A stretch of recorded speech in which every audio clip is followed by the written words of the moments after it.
This is Stuff You Like. You can call me Ursa, and we gotta cover sexy nerds, timelessness, and product placement in this review, so let's get to it. Milo Hoffman from Antitrust was my second crush on a geeky fictional character and helped propel me into the world of computers. No, I'm entirely serious. It began a love affair that I have with the internet that continues to this day. Milo got in near the beginning of the geeky is sexy movement. Okay, there were examples before him, but in general, nerd boys just didn't used to be so pretty. I mean, nowadays you've got your doctors and your Hank and John Greens. Okay, only one of those each, but still, every TV show worth its salt has at least one adorkable character. But before this turns into Ursa's top 10 sexy nerds and not what could loosely be termed a review of Antitrust, I'm going to talk about irony.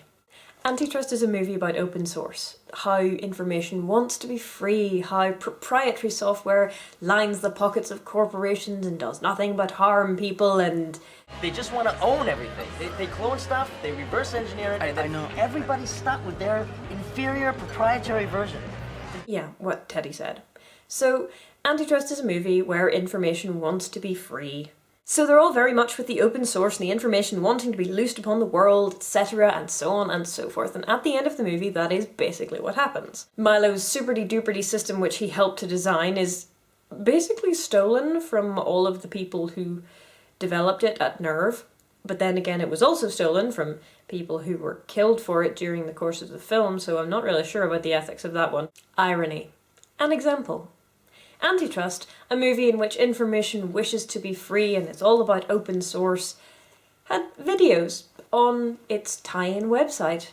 Interviews with the cast, bonus material, you know, sort of thing.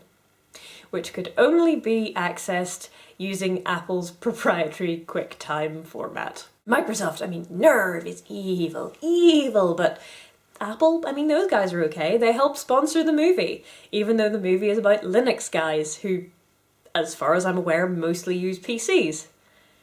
Oh well, maybe they're all just running partition drives or something, I don't know. Besides, they had to get the money to make the movie from somewhere, hence the really over-the-top product placement.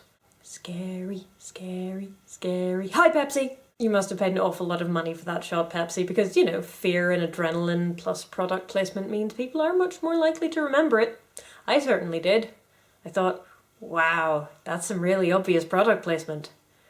Which probably wasn't what you were going for, but never mind. Oh, and Pringles. Lots of Pringles. Pringles and Apple products and Pepsi. There are probably some other ones too, but Evil not Bill Gates spends about half of his time cramming Pringles into his mouth. What he does the other half of the time we'll get to in a minute. Anyway. Antitrust is a 2001 thriller in which Microsoft is secretly murdering programmers who won't work for them and stealing their code and ideas and products. It got a poor critical reception and it didn't really do all that well at the box office either, but it has become something of a cult classic, particularly as the filmmakers tried really hard to get stuff about Linux and hacking and computer use right. I know, crazy, right? Look at that GNOME desktop. And look at those Apple computer... Yeah, product placement, never mind. Most of the film's energy, and indeed most of the fun, comes not from Milo, who is really, really adorable, but a very reactive character for the most part. No, most of it comes from not Bill Gates, in his full Pringles and scenery-chewing glory.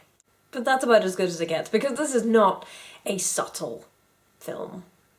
I mean, it may surprise you a couple of times, but in general, not subtle. Dutch angles, it must be an evil mouse! Sorry.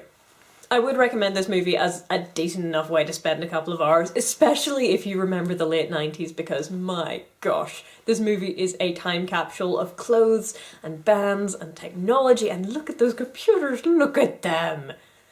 It is an of-its-era movie of the best kind, which is, it's trying so hard to be cutting edge that it succeeds less than 15 years later in just looking incredibly dated. It looks like a period piece. And it harks back to this simpler time when Google was a baby and there wasn't any YouTube or Facebook or Twitter. There are films and TV shows that evoke a certain time period, and that can make them feel dated. Now, sometimes they do it intentionally, like Life on Mars and Ashes to Ashes on the BBC, both of which are amazing series and you should watch. And some of them do it unintentionally, like Antitrust. The thing about them is, there are films and TV shows that are very much of their time, but the themes that they explore are so timeless that you can constantly update them and we'll still watch. Horatio Hornblower becomes Honor Harrington. The methods change, the scales change, but war is the same, even if we've now gone from 2 to 3 dimensions.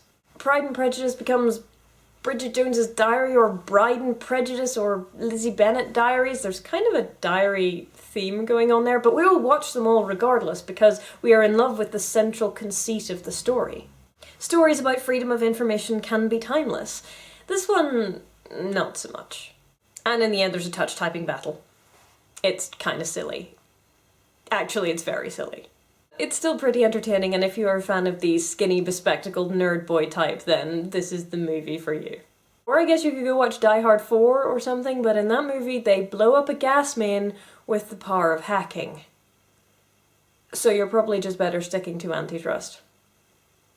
See you next time for something completely different. Bye.